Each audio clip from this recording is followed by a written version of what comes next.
ஜெய் சாய்ராம். என் அன்பு குழந்தையே, வாழ்க்கையில் நினைப்பது ஒன்று, நடப்பது வேறொன்று.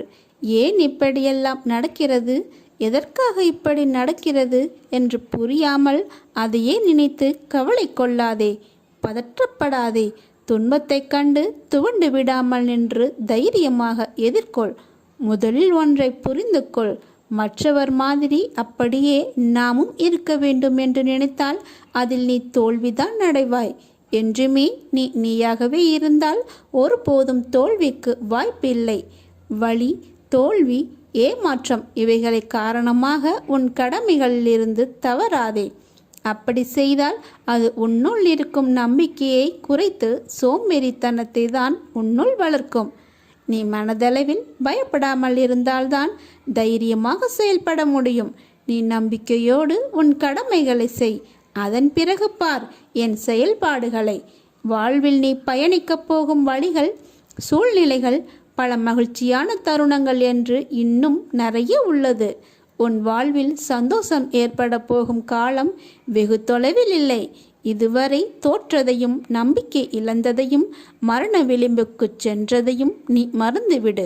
நான் வாழ தகுதியில்லாதவன் என்று நீயே முடிவு செய்து கொள்ளாதே.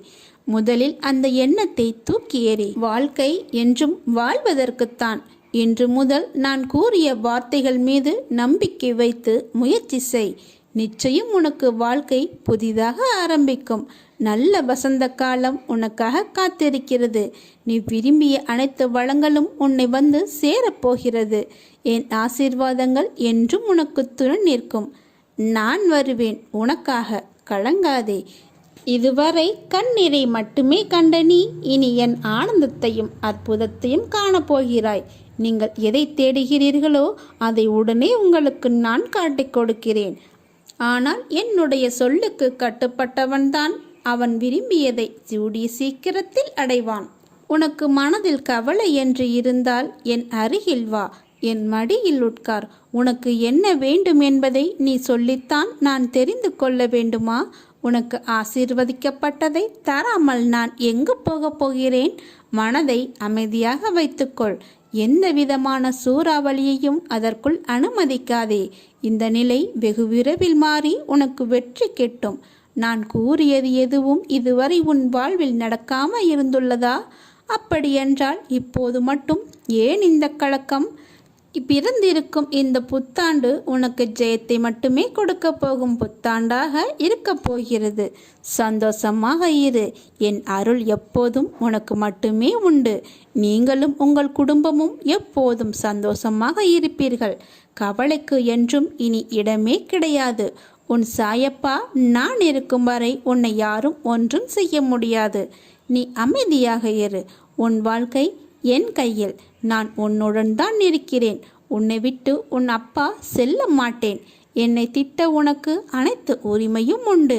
என் குழந்தை என்னை திட்டினால் நான் ஏன் கோபம் கொள்ளப் போகிறேன்? நீ என் செல்ல குழந்தை. நீ வாழ்வில் இனி நன்றாக உயர்ந்து தலை நிமிர்ந்து வாழ்வாய். இது உன் சாயப்பாவின் பரிபூர்ண ஆசீர்வாதம். இன்பங்களால் பாபா உயர்ந்து போகவும் இல்லை, துரதிர்ஷ்டங்களால் அவர் தாழ்ச்சியுறவும் இல்லை. அரசனும் ஆண்டியும் அவருக்கு ஒன்றே. அவருடைய கடைக்கண் பார்வை ஒன்றே பிச்சைக்காரனையும் அரசனாக்கும் வல்லமை படுத்தது. நான் உன்னைத்தான் எட்டி பார்க்கிறேன். என் கண்ணுக்கு புலப்படாத வகையில் ஓரமாய் நின்று கொண்டிருக்கிறாய். ஏன்? நல்ல செய்தி தர வந்திருக்கிறேன். நான் காத்து கொண்டு இருக்கிறேன். வா, என் அருகில் வா. உனக்கான நல்ல செய்தியை உன் காதுகளில் நான் சொல்கிறேன். என் வாயிலிருந்து கேட்கும் சொல்லானது உனக்கு வெளிச்சமாக தோன்றும். அதுவே உன் வெற்றிக்கான, வாழ்விற்கான நல்ல வழி, நல்ல செய்தி. விரைந்து வா, என் அருகில் வா. நான் காத்திருக்கிறேன். நீ என்னை சரணடைந்தால் நான் உன்னை பாதுகாப்பேன். அப்பா நான் இருக்கிறேன். ஓம் சாய்ராம்.